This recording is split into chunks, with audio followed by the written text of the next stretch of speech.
waktu anak saya masih kecil, masih SD waktu itu di rumah ini juga. Jadi setiap kali pulang sekolah anak saya ikut latihan nari. Berminggu-minggu ikut latihan nari. Begitu sore seperti ini menjelang pentas, itu teman-temannya bilang kamu tidak boleh ikut nari. Kenapa? Karena kamu beda agama. Jadi anak saya menangis dan dia lari dari luar dan langsung peluk saya. Papa, adik nggak boleh nari. Kenapa? Teman-teman bilang karena saya tidak sama agamanya dengan mereka. Damai itu Indonesia. Halo Sahib Damai, kembali lagi di Dede Talks bersama saya Ika dan partner saya. Halo, saya Nanda.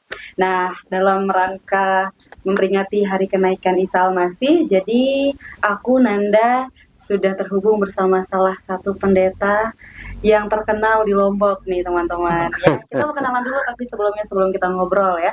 Kalau kata orang kan tak kenal maka kenalan. Iya. Dengan Bapak siapa? Dengan Pak Pendeta Suwardi. Iya. Dan udah berapa lama Bapak kira-kira menjadi pendeta? Saya mulai melayani dari tahun 88 ya. Dari tahun 88 sampai sekarang dah itu. Dan suka dukanya atau memang bagaimana perasaan Bapak selama ini menjadi seorang pendeta? Iya, lebih senang sukanya sebetulnya daripada dukanya, karena sekalipun ada juga karena memang tidak ada pelayanan yang tidak memiliki tantangan ya. Benar. Tapi selalu menyenangkan dah bisa melayani umat, bisa menjadi berkat bagi banyak orang, ya bisa memobilisasi banyak orang untuk perbuatan yang baik, perbuatan yang menyenangkan bagi orang lain. Itu sangat menggembirakan sekali. Jadi ketika melihat orang senang, kita juga menjadi senang. Sangat senang. Jadi sangat senang. Hati yang susah banget untuk dicari. Yeah. Nah, ngomong-ngomong nih, kita bentar lagi akan merayakan namanya Kenaikan Isa Al-Masih. Yeah. Banyak banget pertanyaan dari teman-teman Duta Damai juga terkait hari besar dari umat Kristiani. Nah, kalau boleh tahu perayaannya seperti apa ya, Pak? Iya, perayaan untuk di gereja kami sendiri, kami hanya ibadah saja sih ya. Hanya ibadah, tidak ada selebriti yang besar seperti kalau Natal itu tidak ada. Tapi kita hanya ibadah, mensyukuri atas kesempatan yang Tuhan berikan bagi kami semuanya untuk bisa menikmati, sampai sekarang bisa menikmati dan memperingati kenaikan Isa Al-Masih lagi. Itu aja sih, nggak ada acara-acara yang meriah banget gitu, kecuali Paskah kemarin memang kita dengan anak-anak, kami melatih anak-anak sekolah minggu untuk bisa berbagi kasih dengan anak-anak yang lain begitu. Ada kelompok bimbel di daerah Sesaut, kami membagi bingkisan untuk anak-anak di sana. Begitu, sekaligus menjelang kan kemarin menjelang Idul Fitri kan, gitu ya. Jadi berbagi kasih lah dengan teman, sekaligus mengajari anak-anak untuk tidak menjadi egois, untuk memiliki perhatian kepada kelompok-kelompok yang lain yang tidak seagama begitu. Luar biasa, karena pada saat puasa kemarin ada banyak banget hari-hari besar dari agama-agama lain. Betul. Yang sama-sama kita rayakan nih, terutama betul. Hari Paskah, sama puasa juga bagi kita umat Islam. Belum juga sebelum nyepi. Satunya kita nyepi dulu ya. Ada banyak. Nah, untuk itu mungkin partner saya ini mau bertanya. Iya, jadi gini Pak, untuk Hari Raya Kenaikan Isa Al-Masih ini kan masih satu peristiwa Pak. Iya. Dengan peristiwa wafatnya Yesus Kristus. Iya. Terus Paskah itu setelah 3 harinya sampai sekarang 40 harinya untuk kenaikan ini gitu. Nah, bagi saya ya Pak, yang orang awam ini, yang beragama Muslim ini, saya mau nanya apa sih perbedaan antara kebangkitan dengan kenaikan gitu.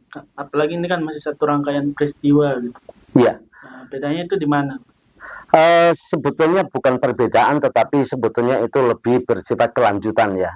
Gitu ya, karena peristiwa Paskah itu peristiwa besar bagi kami, dan itu peristiwa agung lah yang lebih cocok itu, karena di situ sebetulnya kita harus merilis ini dari belakang, gitu. Peristiwa mulai Adam dan Hawa dulu jatuh dalam dosa, dan dosa itu akhirnya tidak bisa berhenti dan terus-menerus kejahatan bukannya semakin kecil, sekalipun sudah ada kitab suci. Faktanya ada kitab suci, kejahatan juga masih semakin meningkat. Bahkan sampai hari ini juga sekalipun banyak agama, banyak tokoh-tokoh agama, kejahatan bukan semakin kecil tapi justru makin dimodifikasi dengan macam-macam. Nah, peristiwa Paskah itu menandakan ketidaksanggupan manusia untuk menyelesaikan dosanya sendiri. Karena di Alkitab dikatakan bahwa kebaikan manusia itu seperti kain yang kotor.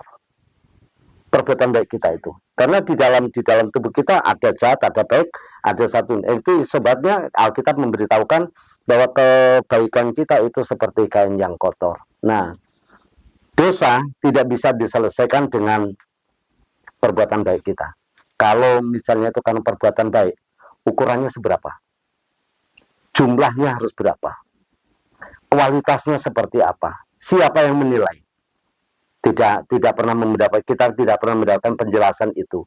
Itu sebabnya ketidakberdayaan manusia untuk menyelesaikan dosa.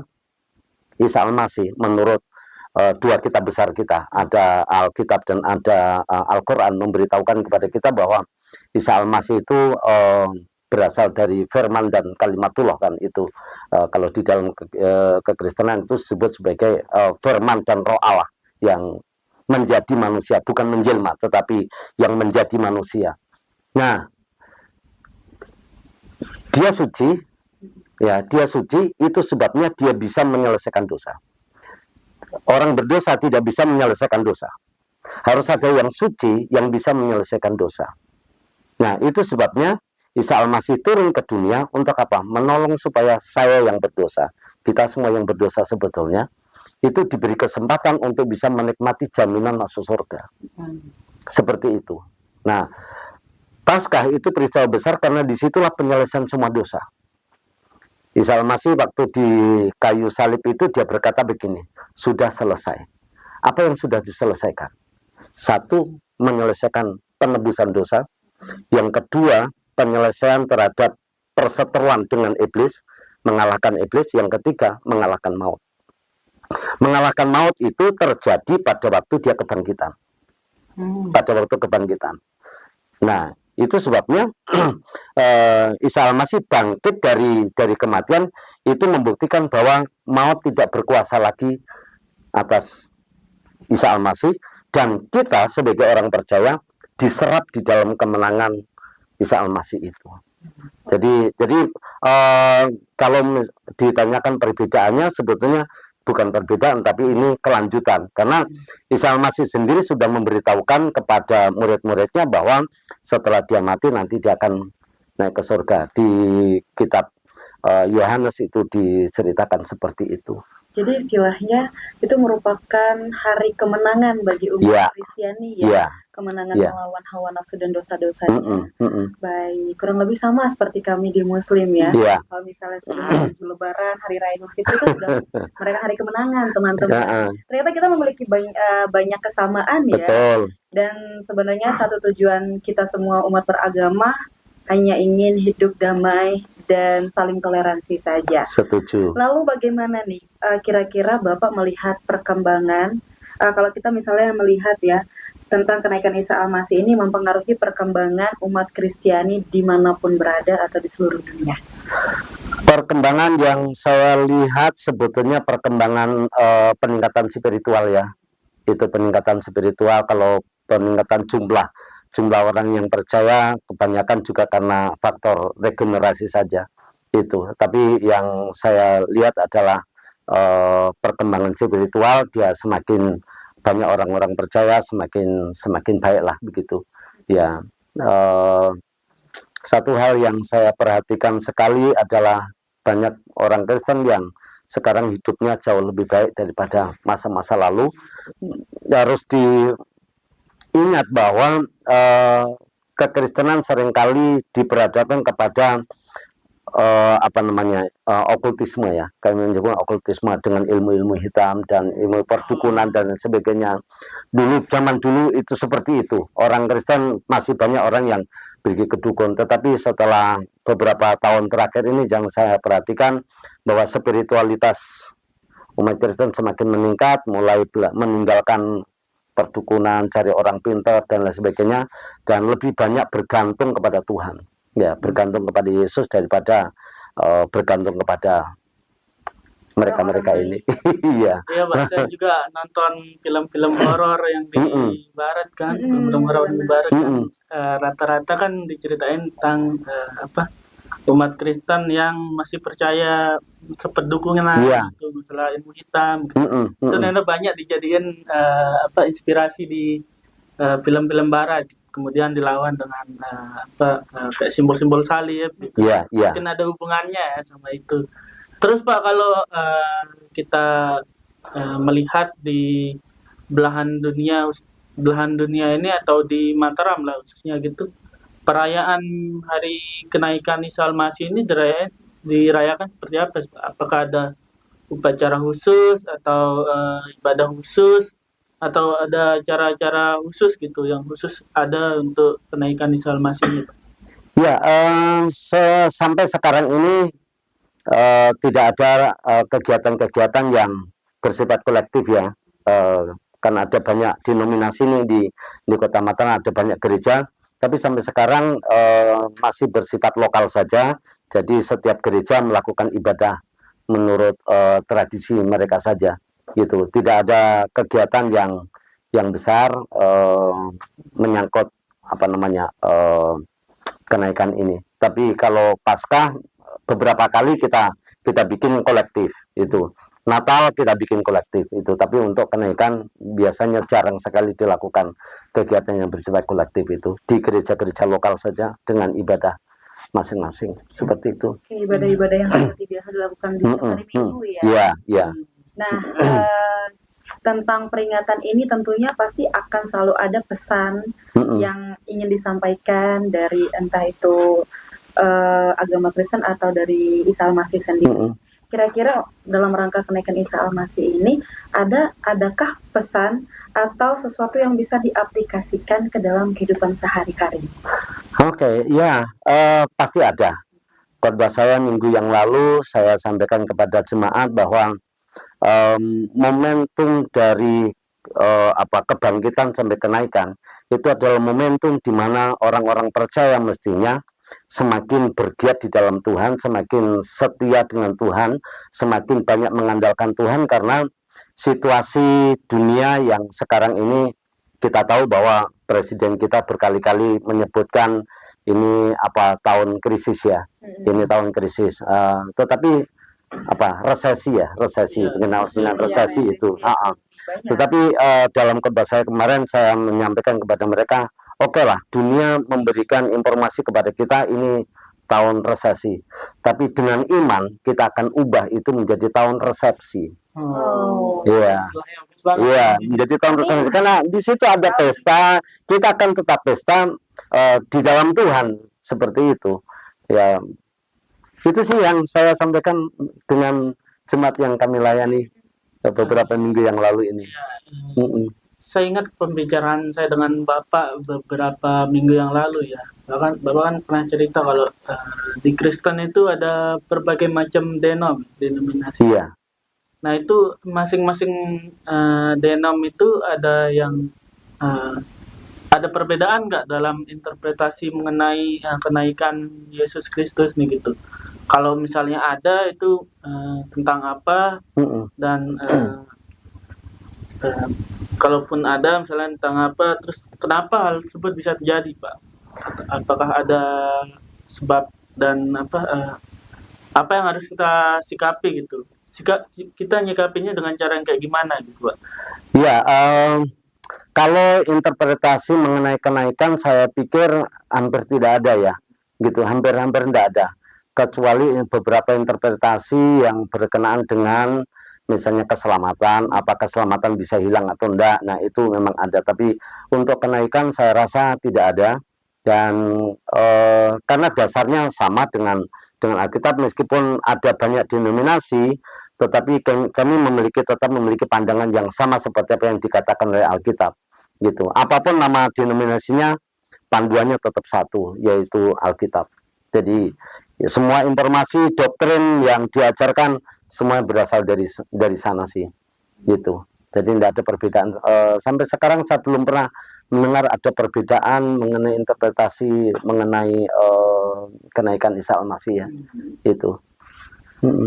Iya Pak, terus ini kan Bapak bercerita panjang lebar kan soal peristiwa kenaikan Yesus Kristus. Memang peristiwa yang bersejarah dan salah satu peristiwa besar ya untuk umat Kristiani di seluruh dunia.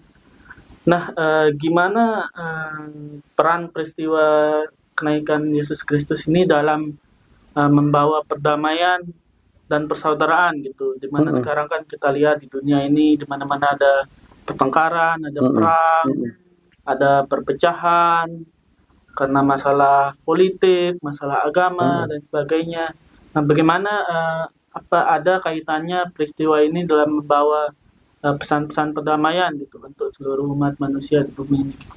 Iya, saya ingat benar apa yang dikatakan oleh Tuhan Yesus ya di sebelum dia naik ke surga itu, bahwa ada satu pesan yang penting, itu menjadikan murid segala bangsa menjadi murid dia.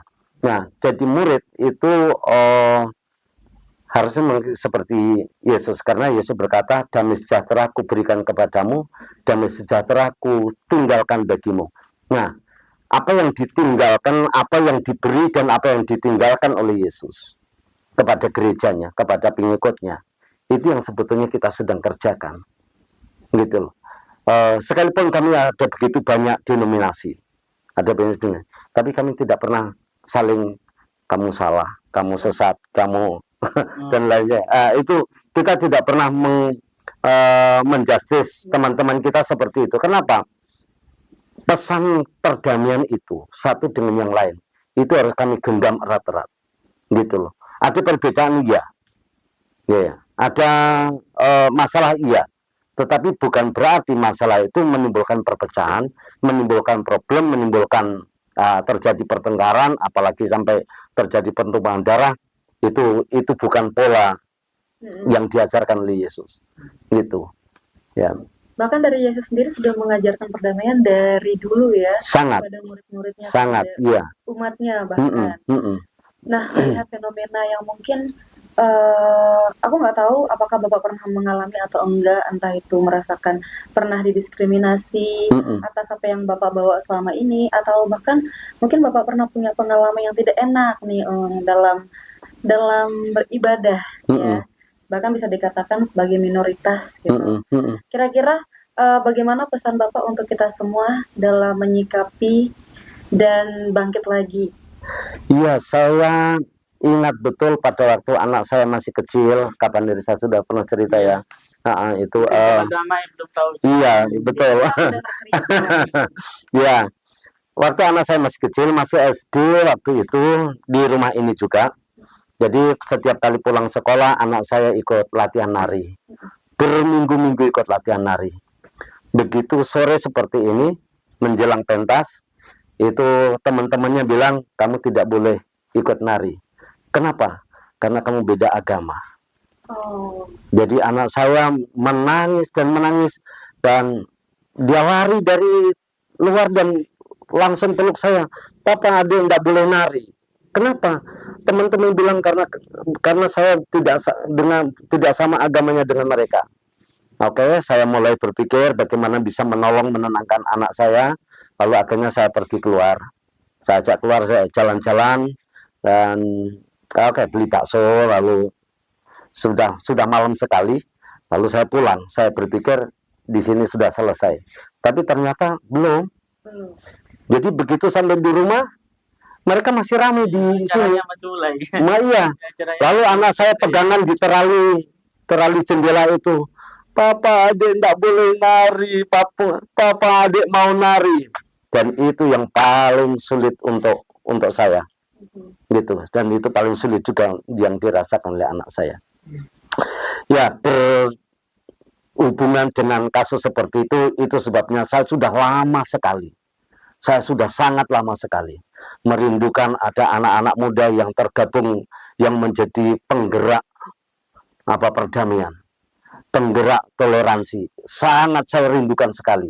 Dan beberapa mulai tahun lalu ya, tahun lalu sampai tahun ini kami sudah mulai ada pelatihan-pelatihan untuk gerakan toleransi itu, dan saya sangat senang sekali.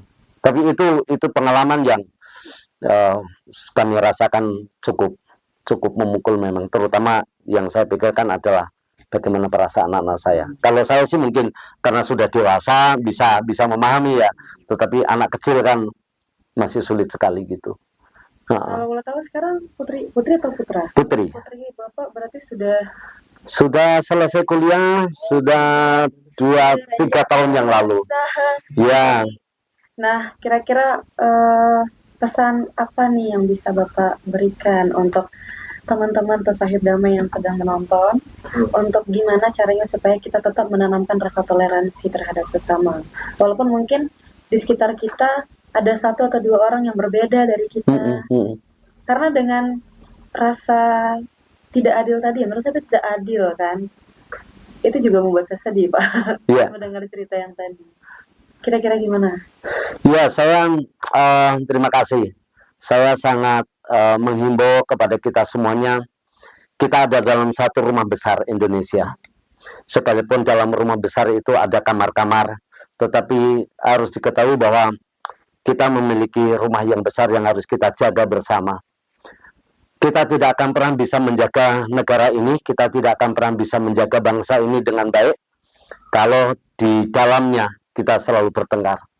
Ibaratnya satu keluarga, bagaimana kalau suami istri terus-menerus bertengkar, lalu anak-anak ikut mulai bertengkar lagi. Apa yang bisa kita rasakan? Mungkin betul kita bisa tidur di satu tempat tidur yang sama, tapi kita tidak akan bisa menikmati kenyamanan.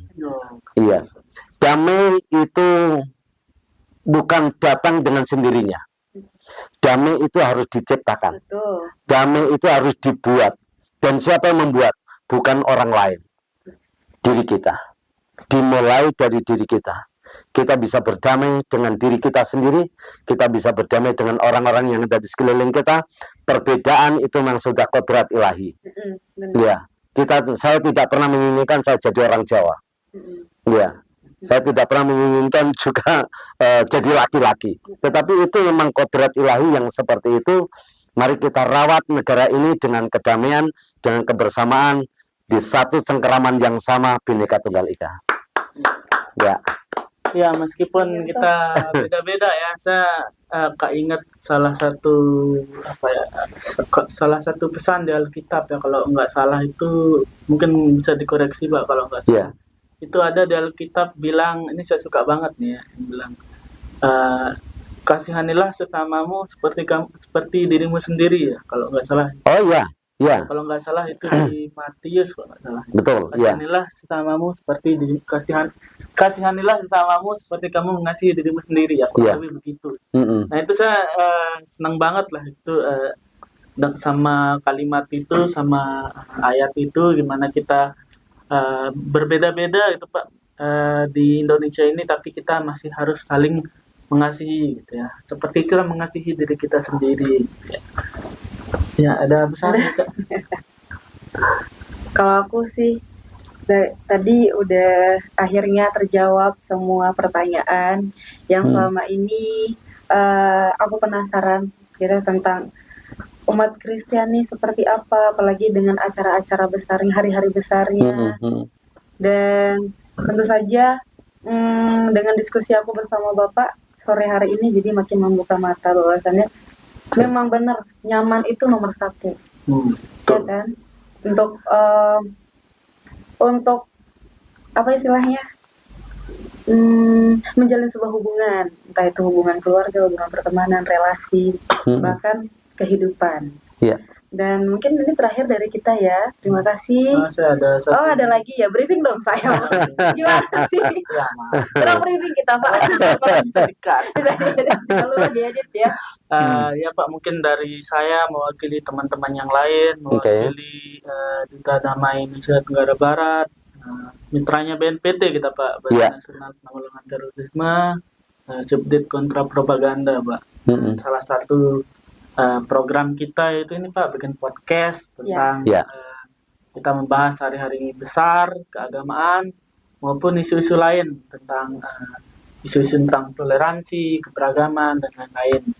Nah, saya mewakili semuanya, mohon maaf kalau ada salah kata dan salah-salah perbuatan, dan kita juga mau ngucapin selamat hari kenaikan Isa Al-Masih.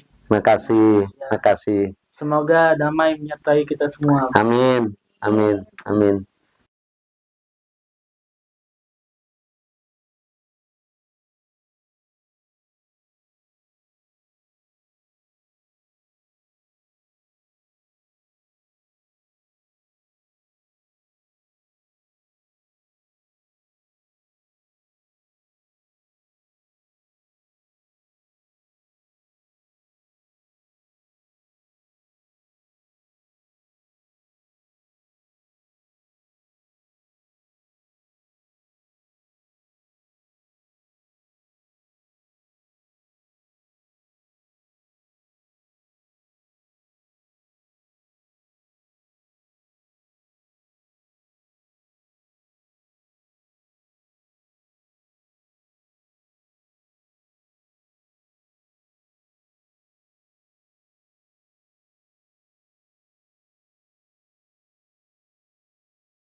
Damai itu Indonesia.